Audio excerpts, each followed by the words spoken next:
Krishna, Krishna Krishna, Hare Hare, Hare Rama, Hare Rama, Rama Rama, Hare Hare. Hare Krishna, Hare Krishna, Krishna Krishna, Hare Hare, Hare Rama, Hare Rama, Rama Rama, Hare Hare. Hare Krishna, Krishna Krishna, Hare Hare, Hare Rama, Hare Rama, Rama Rama, Hare Hare. Hare Krishna, Hare Krishna, Krishna Krishna, Hare Hare, Hare Rama, Hare Rama, Rama Rama, Hare Hare. Hare Krishna, Krishna Krishna, Hare Hare, Hare Rama, Hare Rama, Rama Rama, Hare Hare. Hare Krishna, Hare Krishna, Krishna Krishna, Hare Hare, Hare Rama, Hare Rama, Rama Rama, Hare Hare. Hey? Okay.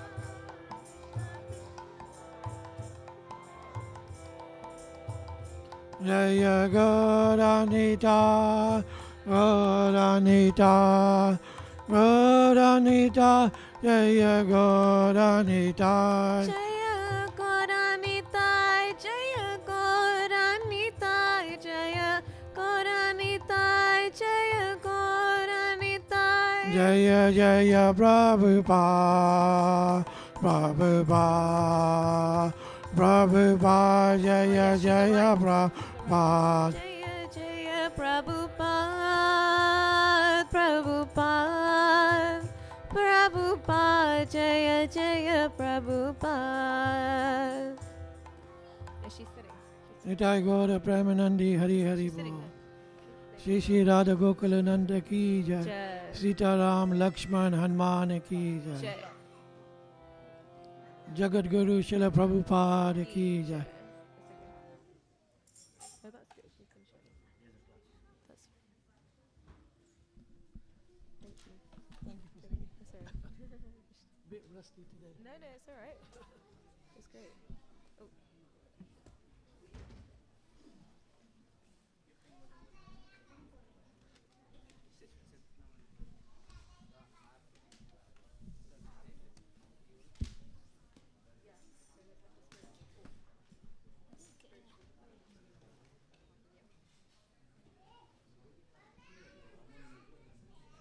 Yeah, but I'll sing without the mic, and then Hare Krishna, Hare Krishna. Just a bit higher. Hare Krishna. Okay, so thank you so much for coming today for the Sunday program.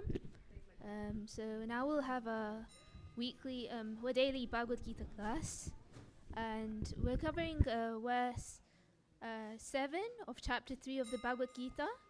So if you do have weather based on your phone, or you could search on your internet if you want to follow along, it's verse 7 of chapter 3 of the Bhagavad Gita. I'll try and make it a little bit interactive if possible, but before I start, I'll do a short kirtan, and then I wanted to seek blessings from a guru, and everybody present here, my seniors, and everybody online, that I may say something useful. And of course, I ask for forgiveness in advance if I say something wrong as well. Okay. So please repeat after me.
Nitai ki, Srila Prabhupada ki jai. So thank you so much for coming again today for the Sunday Bhagavad Gita class. And again, we're reading from chapter 3, verse 7 of the Gita. And before I start, I wanted to say prayers.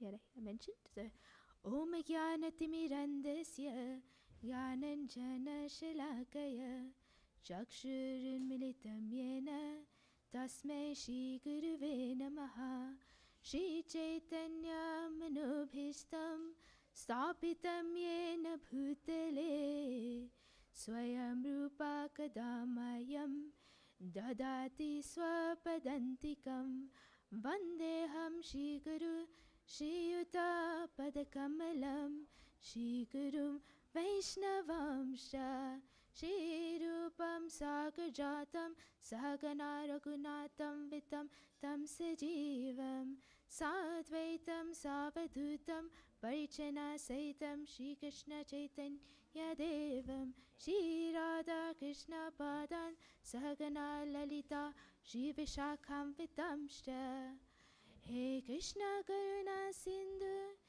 Dina Bandhu Jagat Pete Gopesha Gopika Kanta Radha Kanta Namostute Tapta Kanchan Gaurangi Radhe Vrindavaneshwari Vrishabhanusute Devi Pranamami Haripriya Vanchakapatarubhyashcha Kripa Sindhu Bevacha Patitanam Pavanebhyo Vaishnavebhyo Namo Namaha Jai Shri Krishna Chaitanya Prabhu Nityananda Shri Advaita Gadadhara Shivasadi Gaura Bhaktivedanta Hare Krishna Krishna Krishna Hare Hare Hare Rama Rama Rama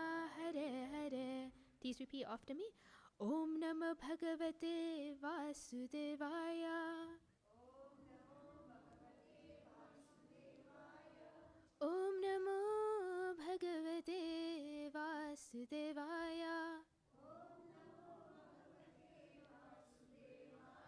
Om Namo Bhagavate Vasudevaya. Yay.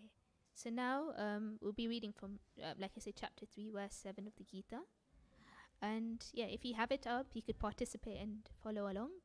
So I'll sing it line by line a few times so you guys could repeat. Yastve Indriya Manasa. Please repeat. Yastve Indriyani Manasa. Yastve Indriyani Manasa. Niyam Yarbhata Arjuna. Niyam Yarbhata Arjuna. Niyam Yarbhata Arjuna. Kamendriyaye Karma Yugam. Karmendriyaye Karma Yugam. Karma Indriyaye Karma Yugam. Asakta sa vishishyate. Ashakta sa vishishyate. Ashakta sa vishishyate. Would anyone like to try leading? No? So go into the word for word translation. Please repeat after me. Ya. One. One who, sorry. Two. But. Indriyani. The senses. Manasa. By the mind. Niyamya. Regulating. Arabhate. Begins. Arjuna, O Arjuna, karma in the eye, by the active sense organs, karma yogam, devotion, ashakta, without attachment, sa, he, vishishyate, is by far the better. And now the translation in purport by Srila Prabhupada ki jai. On the other hand, if a sincere person tries to control the active senses by the mind and begins karma yoga in Krishna consciousness without attachment, he is by far superior. So I'll read bits of it and please repeat. So on the other hand, if a sincere person tries to control the active senses by the mind and begins karma yoga in Krishna consciousness without attachment, he is by far superior. And now the purport. Instead of becoming a pseudo-transcendentalist for the sake of wanton living and sense enjoyment, it is far better to remain in one's own business and execute the purpose of life, which is to get free from material bondage and enter into the kingdom of God. The prime swarthagati, or goal of self-interest, is to reach Vishnu. The whole institution of Varna and Ashram is designed to help us reach this goal of life.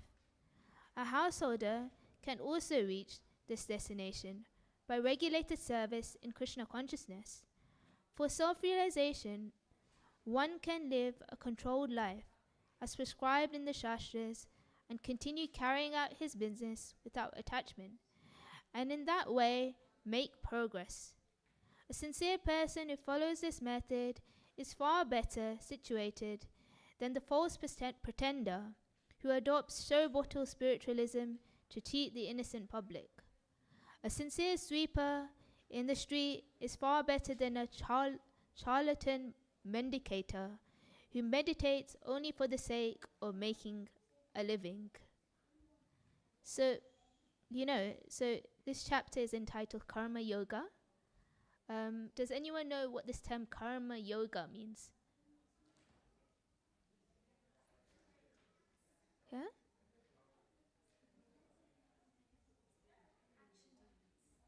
Action. So karma, we all know that karma, whatever you, the easy way of thinking is, when you do it,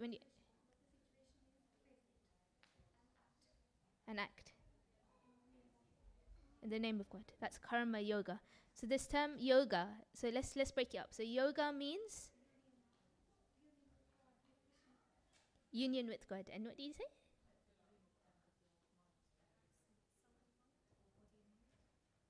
Okay. So we fall in this. Actually, the word yoga actually means union with God or connecting with God. So the purpose of yoga is not actually, we go to these yoga classes and we perform like breathing exercises and all these stretches and stuff. But what's the purpose? It's to connect us with God. So the whole purpose of yoga is to connect us with God. And karma yoga means giving the fruits of our activity to Krishna. So giving the fruits of our activity to Krishna. So in this verse, it's quite practical actually. You don't have to give up our family. We could keep up with the world. You look after your family nicely, and it's important that we don't do that. And it's better to look after your family nicely than run off. Then run off and then become a renounced and become a sannyasi. Not allowed for girls, by the way, or ladies, and still have some sense,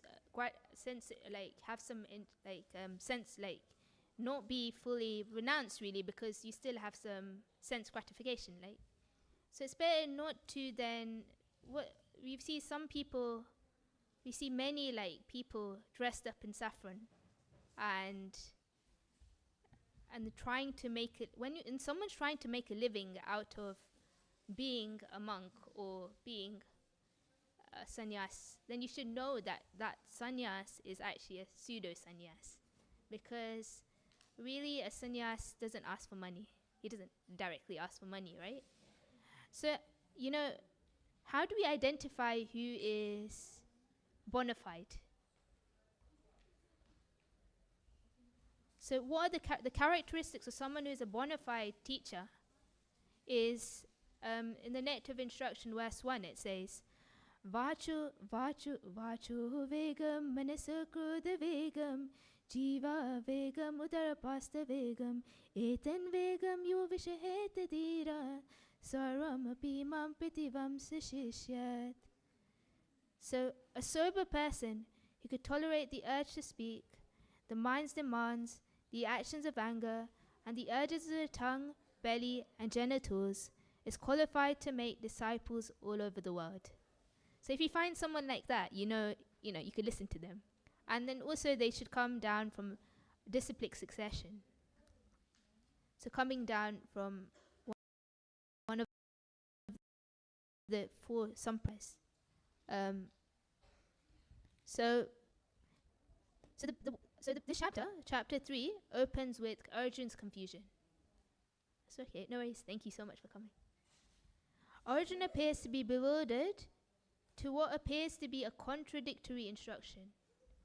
Lord Krishna is asking him to do Buddhi Yoga, which is actually Bhakti Yoga, but literally means yoga which is performed by the means of one's intelligence, literally, yeah? So Arjuna is confusing this instruction with Krishna's instruction, initial instruction, that he should avoid all forms of sinful and or abominable activities.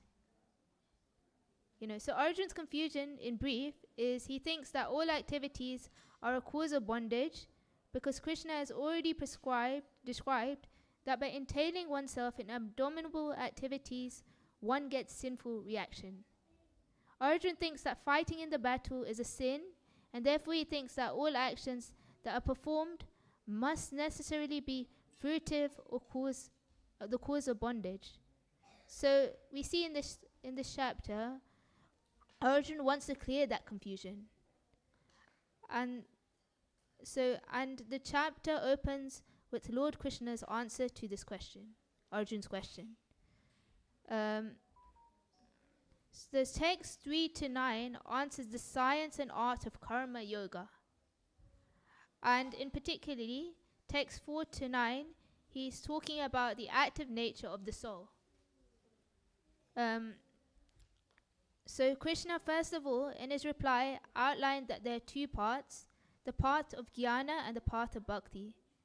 The path of devotion, where one serves the Supreme Lord without any motivation, or the path of trying to understand God by some speculative process like the Gyanis do. And, they often say, negate the whole world, saying, this is not true. Nothing is true. I am not true. You're not true. So what is truth? Beyond this is truth. That's what they say, right? So they think that this world is false and that something beyond this world is true. But actually, this world is not false. It is temporary. It's just temporary. So in any case, this process is very troublesome, as Krishna already describes earlier. It's extremely troublesome to move on the path of Jnana Yoga. And the second part that Krishna mentions is Bhakti, which is very simple, very direct, and very effective. And the results come very quickly, and one achieves an even higher destination than is possible by the pursuit of Jnana Yoga. So when actually the key of this verse is yoga, when we connect our activity, when you do it for Krishna, so we don't incur any karma, So this is very important. So Arjun over here is scared of incurring karma, but who's given him the instruction to fight in the battle of Kurukshetra? Krishna himself. So what is there to worry about? You know, he's just following the orders of Krishna, so he doesn't need to worry about incurring sin. You know, it's nullified. And in fact, actually, in the battle of Kurukshetra, the Pandava side, everybody was guaranteed to go to the heavenly planets. Even the Kauravas, who are not very good people, not very nice, you know, as they were fighting in a spiritual battle. However, the Pandavas were guaranteed Vaikuntha. So what was there to worry about, you know?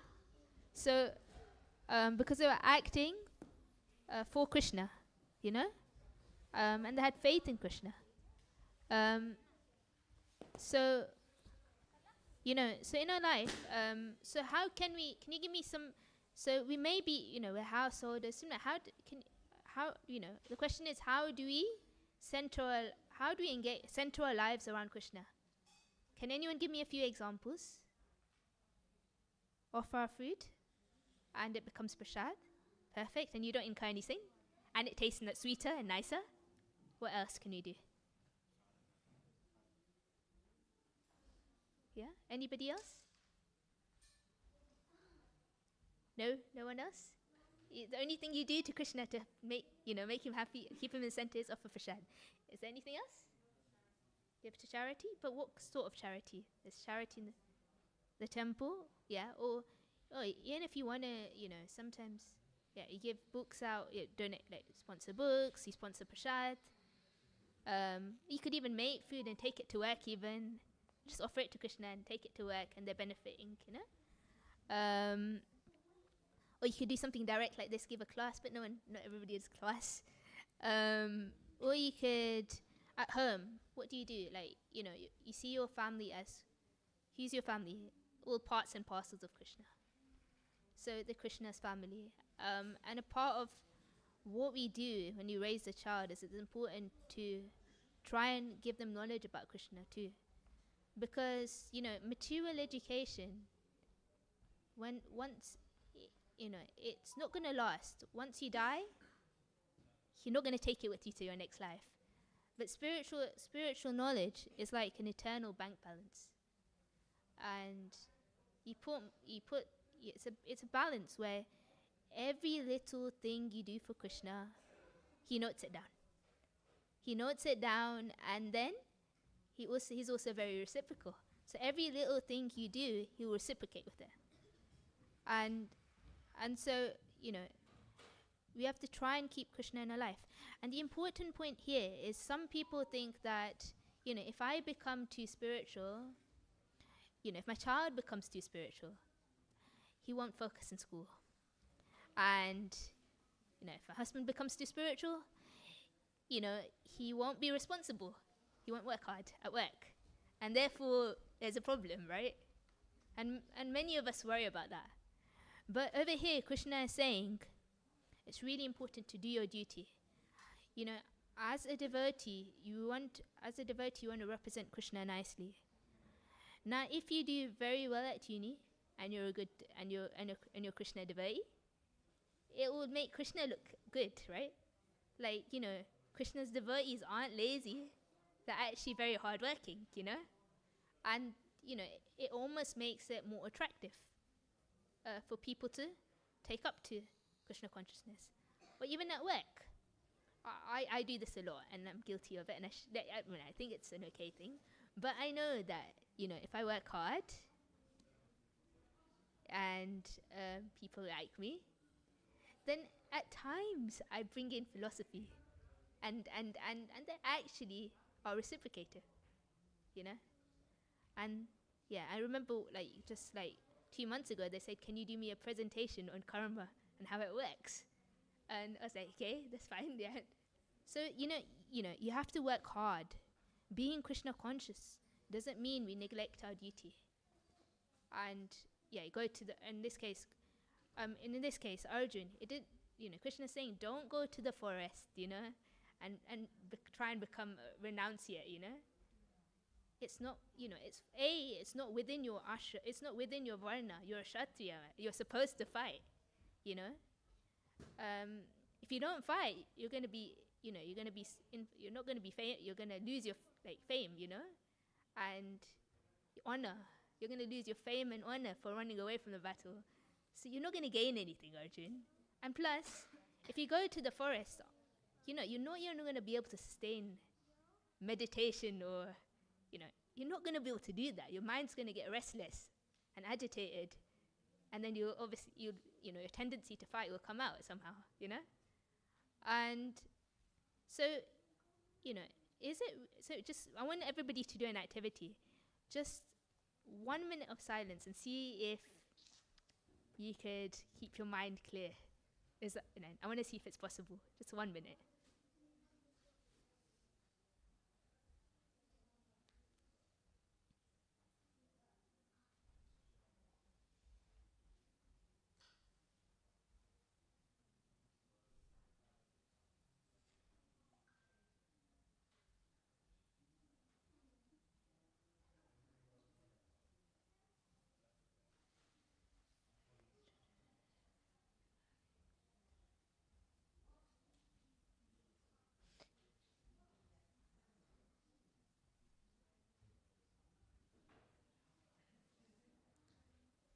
Okay, this 1 minute is dragging out. Okay, so the point, how many thoughts run through your head in that 30 or 40 seconds? How many, what was going through your head? Were you thinking about something? What was it? Could you keep it blank? Is that possible? Anybody could control their mind like that?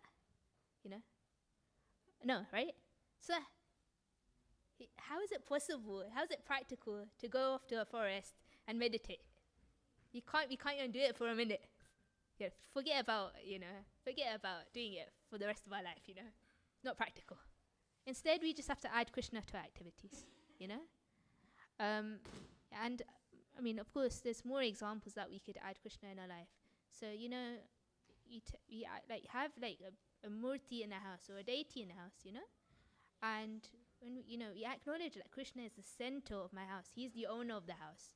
The reason why I have this house is because it's not, I went to work. Who gave me the intelligence, Krishna. He is remembrance, forgetfulness, and he gives us remembrance and forgetfulness, right? So who gave us this knowledge? Who's allowing me to speak today? Who's even waking up, right? My mom always tells me, be grateful that you could get up. Some people can't even do that. Just imagine tomorrow, you couldn't get up, right? And who's allowing that? Krishna. So it's really important that we give back to him, because he is actually giving us everything. It's like we're borrowing stuff from him, but it's important to return it back to him, And Krishna is pleased when we do that. And that's where when we do this, we encounter karma. When you encounter karma, we could go back to Godhead. Because that's the only way to go back to Godhead, right? No karma, yeah? So over here, so having explained these two parts, Lord Krishna explains, one cannot artificially renounce the world unless one has actually developed internally some detachment from the world. Artificially, when the mind harbors all kinds of worldly desires, it's improper, and it will never lead to the goal. Arjun thought that all actions in this world are cause of bondage. And he thought, when a person performs an action, they get a reaction, and the reaction will bind me. And this is called karma bandhan. And because of karma bandhan, there is bondage or bandhan in the cycle of birth and death. Therefore, he's thinking, have to take birth again and again in this world because I am acting. So he's still thinking karma. He's not thinking karma yoga. He's not got Krishna's message, And I perform action. If I perform action, I'll face the reaction. Yeah, and like I said, I'll have to be born again and again. So he's scared of that, So punarjanam, punarapi marjanam. Again and again, take birth in different species of life, he's thinking, right? So Arjun's simple solution to this problem is, well, don't perform any action that leads to the reaction and therefore freedom from bondage. But Sri Krishna explains, no, that is not possible. Simply by giving up action, one cannot achieve freedom from reaction. This is a very important point. And Krishna tells Arjun, my dear Arjun, you don't want to fight the battle, but don't think by avoiding performing action that you could become free from reaction. No. And also don't think that by taking sannyas you could actually become renounced and you could become free from material entanglement, or that you could achieve perfection in life. Don't think you could achieve siddhi or perfection just by taking sannyas. So internally one must become free, so detached from right, but from the world first of all. But what happens, but you can't do this artificially, basically. Artificial renunciation will not work. You have a tendency, tomorrow if someone, told you, and even when you try and act against a varna, so say if you're a builder and someone tells you to tomorrow do a statistics publication, will you be able to do it? No, right? It's not actually what you're supposed to be doing, because it's not in line with your varna. Or anything like, and they will say, for example, like Arjun, who's a Kshatriya, he wanted to become a Brahmana. It's not possible, So when we artificially renounce something, and so we see some people do this, like they just go, some people, and you have to be careful of this. These are called mityacharis, so pseudo devotees, pseudo people who renounce. Mithya means false. So this is a person who acts as renunciate externally, but internally is not renounced. So he's actually a pretender, So he may be making a show, or he may be making a show of being very spiritual. But inside, if he's thinking, that girl, I want to have sex with that person, or something that's going through his head, he's not really renounced, Or if, anyone who asks for money, you should ring alarm bells, really, So we discussed,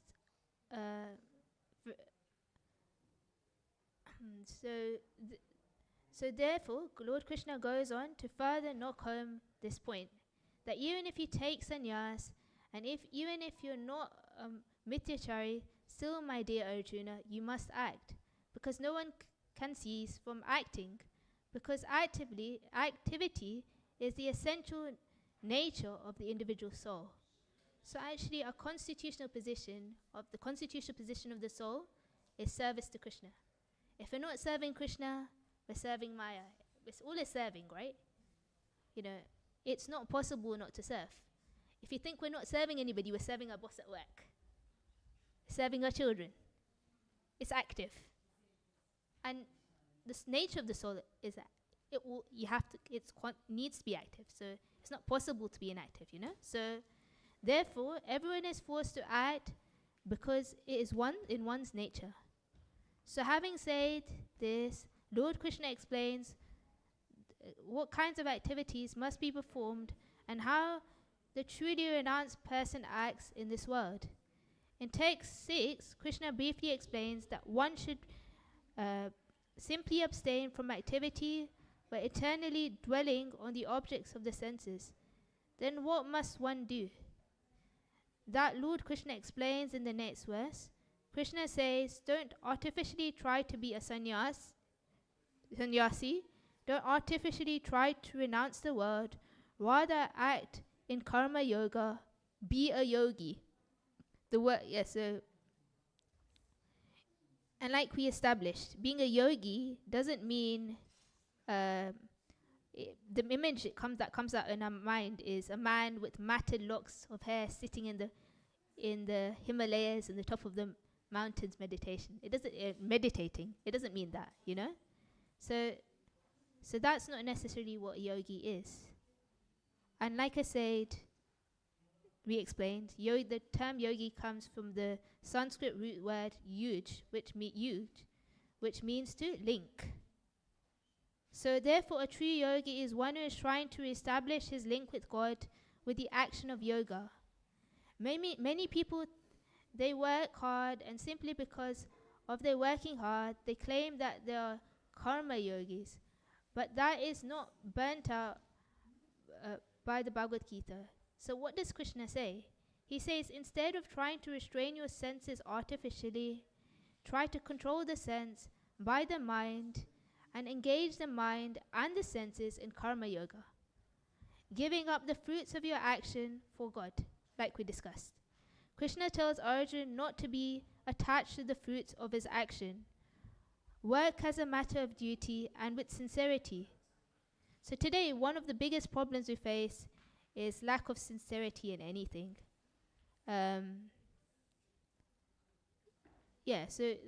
Often it's hard to find someone who's sincerely doing stuff, anything in this world actually. You go to the office, but how many people are sincerely working? It's more like, when's the end of the day, you know? How many people put their hearts and souls into what they're doing? So businessmen are working if they're motivated by the lure of profit, and they're attached to this, he doesn't fit this. They don't fit the category of karma yoga because they're attached to. Because the businessman is. If you're attached to like the money, then it defeats the purpose of karma yoga. But then it means you should do your duty, but not be attached to the result. You know, it's really important that Krishna will give what's within our quota, and He will look after us. If we have faith in Him, He'll look after us. So you don't need to worry about that. But the idea is not to be attached to the results of our activity. So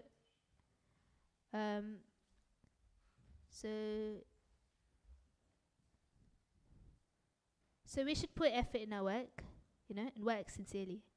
So Krishna's first instruction to Arjuna is don't artificially try to be a sannyasi, but act with detachment from the fruits of your action. So the purpose of karma yoga is to be sincere in doing what is to be done by us legitimately, not illegitimate things that are prescribed in the scripture. We should do it sincerely. So we should be sincere. He is our eternal master and we are his eternal servant. So once someone asked Prabhupada, why in the Western country, why do you wear these kanti tulsi beads? What does that, what's the significance of that? So obviously Prabhupada, he gave a very clever answer. He said, just like, you have a dog, you make them wear a collar. Then the dog feels a sense of security. He's got a master, and then almost like the dog is almost treated like a king.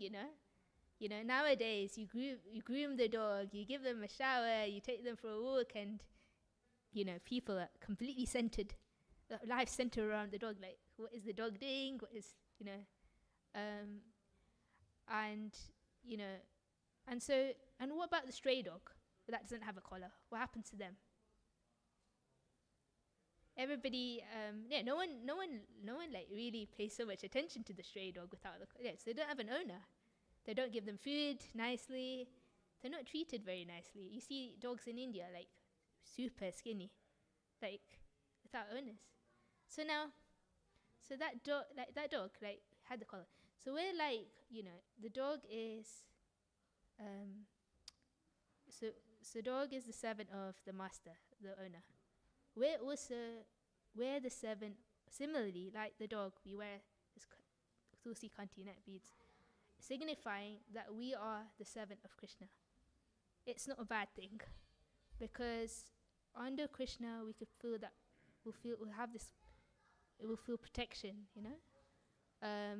and just like the dog feels like he's under good hands, we as Krishna's devotees, we've given Krishna the responsibility to look after us, and like this, like the dog serves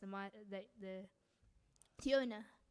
Well, our duty is, our constitutional position is to serve Krishna, and we'll gain satisfaction from that, and Krishna will look after us as well. So we must adopt this mood of service, being the eternal servant of the devotees and Krishna. So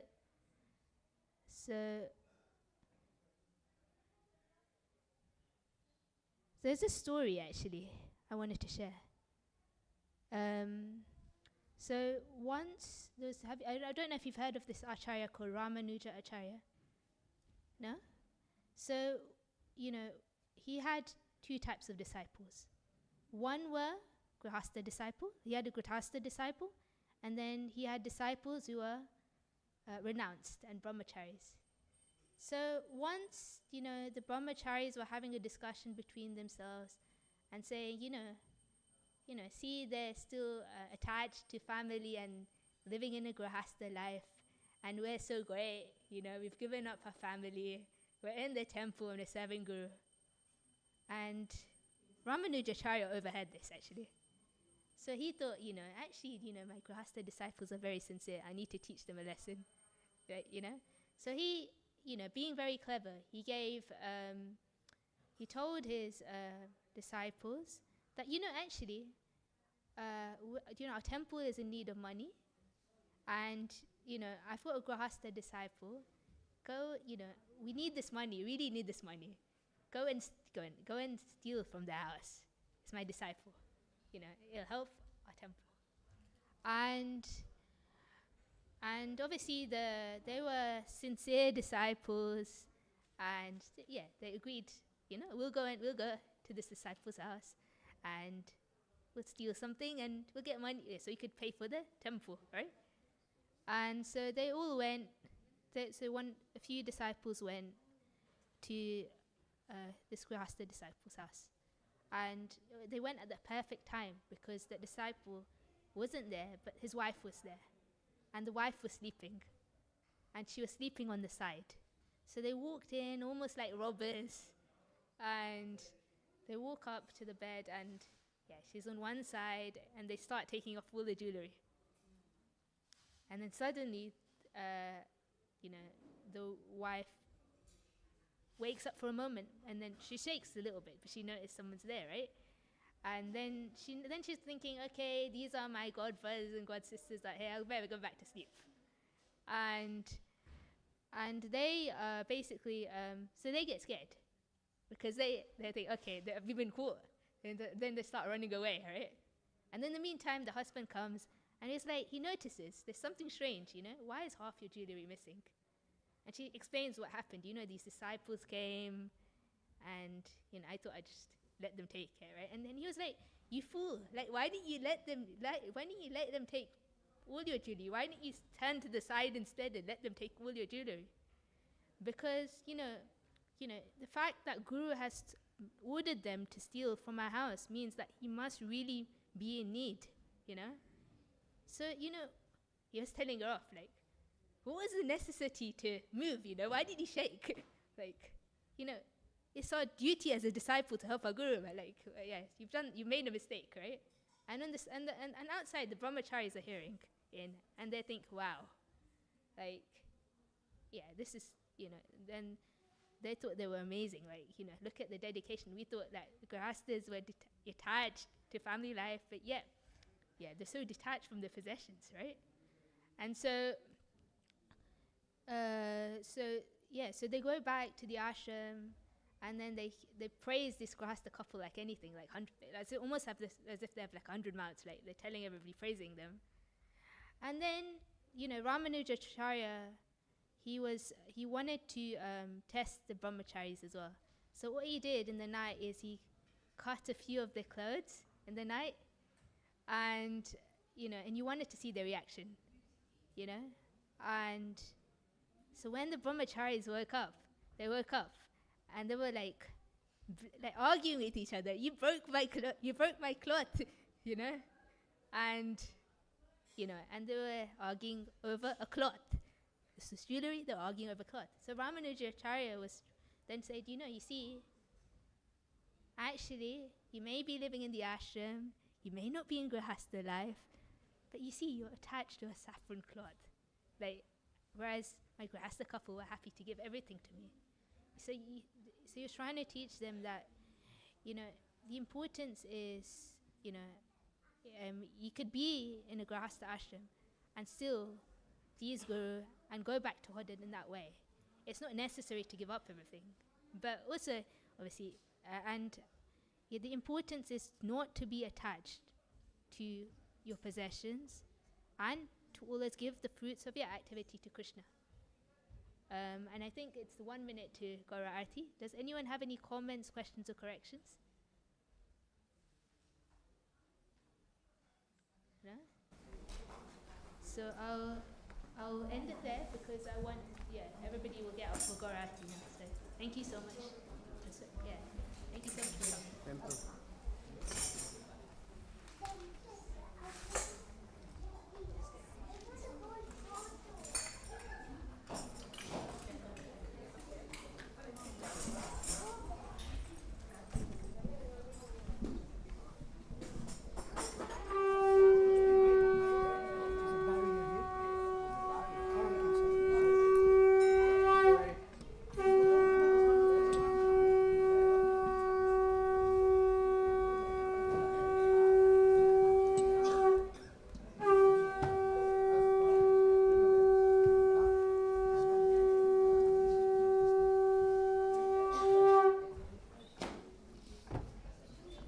जय श्री शिवादा गोकुलानंद की, श्री श्री सीताराम लक्ष्मण हनुमान की, श्री श्री गौनिताय की, श्रील प्रभुपाद की. So as the arati is being performed, we'll be singing this song, which is on the right hand side coming from the ceiling. So the lead singer will sing one line at a time, and if you can follow after the lead singer, and then we'll go on to chanting the Hare Krishna Maha Mantra. Jaya Jaya Gaura Chande Arati Kaso Jaya Jaya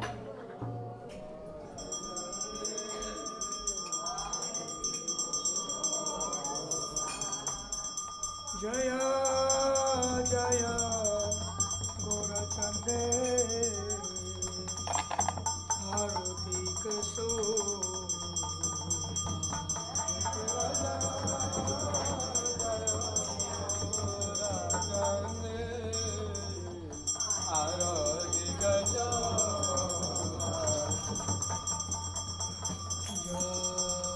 Janavi Tata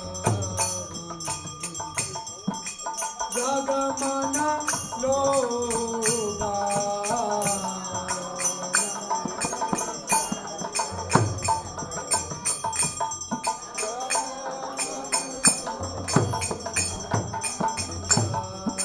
Janavi Tatavani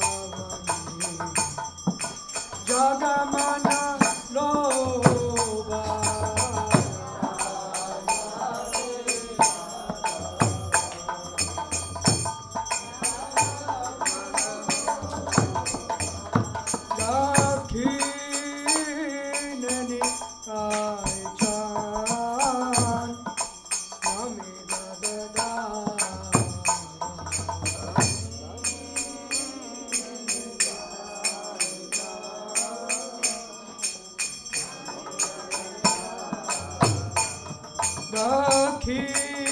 दीननी Sai चांद हमें गददा